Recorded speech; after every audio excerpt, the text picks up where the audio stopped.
Hey guys, I just wanted to take a couple of minutes and address some problems from 3.4 inverse functions that I noticed people had trouble with and maybe had some questions about. I'm sorry about the background noise. This is reality in my household right now. 3 small children, my husband and I. Not too much silence, but hopefully you can focus on what I'm trying to go over here with you. So problems like number 9, first of all, if you're asked to find an inverse, first step is to switch x and y. So we'll swap the x and the y. So we have x equals 5y plus 1/3. And then we want to resolve for y. So we're going to subtract 1/3 from both sides. So we've got x minus 1/3 equals 5y. And then we would normally divide by 5, but we've got a fraction here, and we never divide when fractions are involved. Instead, we multiply by the reciprocal. So the reciprocal of 5 is 1/5. So you're going to multiply the entire left-hand side by 1/5. So you'll get 1/5 x minus 1 times 1 is 1, 5 times 3 is 15, so minus 1/15 equals y. I wanted to do that one because I noticed that some of you had some crazy answers with a fraction in a fraction. Can't happen.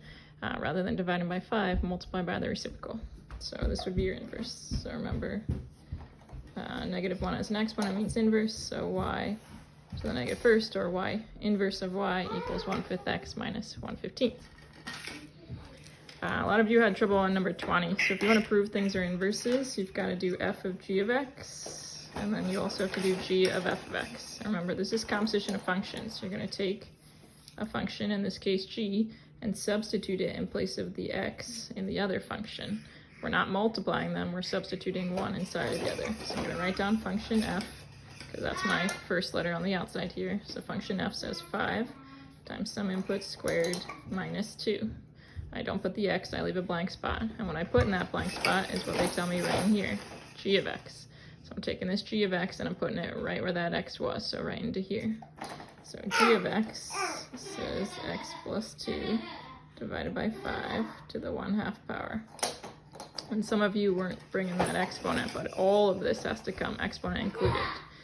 So the first thing we do to simplify is the power rule for exponents. We've got this being raised to the 1/2, which remember means square root. So this is all being square rooted. And now it's being raised to the second power, or being squared. Well, squaring undoes the square root, so they're going to cancel out. Or power rule, you multiply them. 2 times 1/2. Half of 2 is 1. So regardless, it cancels. So that your exponents are now gone. Next thing we want to do is the multiplying. So remind yourself that 5 is a whole number, so it's over 1. So you're going to get 5x plus 10 over 5 minus 2. When you do the dividing, 5x divided by 5 is x, 10 divided by 5 is 2. And then simplify from left to right, plus 2 minus 2 equals 0, so you just get x. So that direction it checks. When you do f of g of x, all the operations cancel out and you're left with x. But to show that they're definitely inverses, you have to do the opposite direction as well. So we've got to do g of f of x. So this time I'm going to write down function g, but I'm not going to put the x. I'm going to leave a blank spot where x is. So something plus 2 divided by 5 to the 1/2. And the thing that I'm supposed to plug in place of that x is f of x. So I'm taking this f of x function and I'm putting it where that x was. So 5x squared minus 2 goes right there. And now I simplify, so I don't really need these parentheses because there's no operations going on. So I can combine the minus 2 and the plus 2. So I'll have 5x squared over 5 to the 1/2 power, because negative 2 plus 2 is 0, so they dropped out, just leaving with the 5x squared over 5. Well, 5 divided by 5 is 1, so then I've just got x squared inside, raised to the 1/2. And again, remember, 1/2 as an exponent means square root, so you're square rooting x squared. It's going to cancel and give you x, or multiply them. Half of 2 is 1. So it checks that direction as well. All the operations cancel each other out. And so these two are definitely inverse functions of one another. They undo each other's operations. All right, 36. Some of you were trying to solve that one algebraically, but it asked you to do it via graphing. So if you graph the original function, the absolute value function, remember absolute value creates the absolute value v. So here's my original function. If you understand functions, first of all, to be a function, it means every input has one output.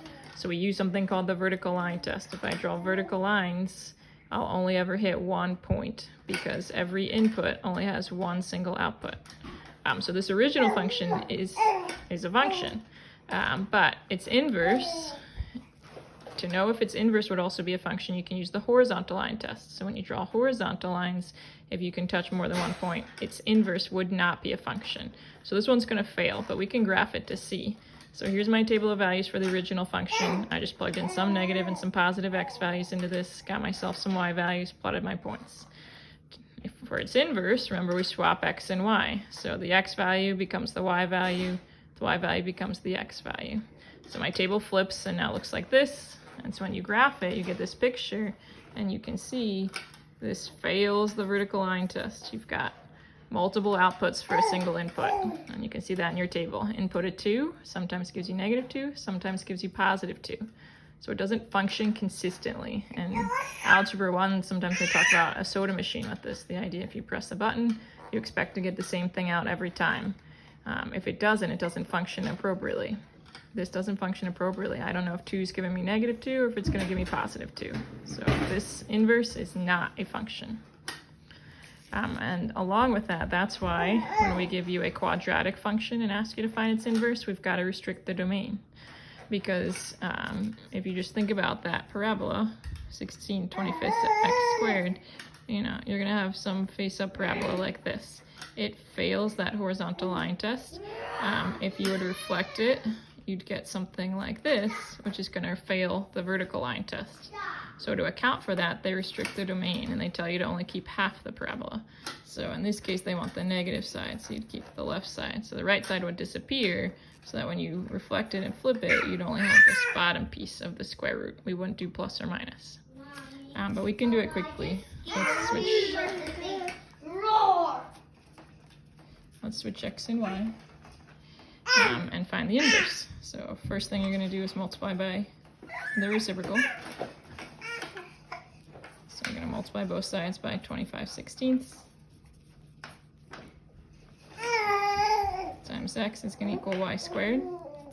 And you got to undo it by square rooting both sides. Well, the square root of 25 is 5, square root of 16 is 4, but we never square rooted the x, so the x has to stay under the square root. And normally when you take a square root when solving, you'd put plus or minus out front. But because of this restriction, we're only going to keep the negatives. So we cancel out the positive case, and so our inverse, f inverse of x, will be -5/4 square root of x. Again, I apologize for all the background noise, but hopefully this helps. And if you still have questions from 3-4, please reach out.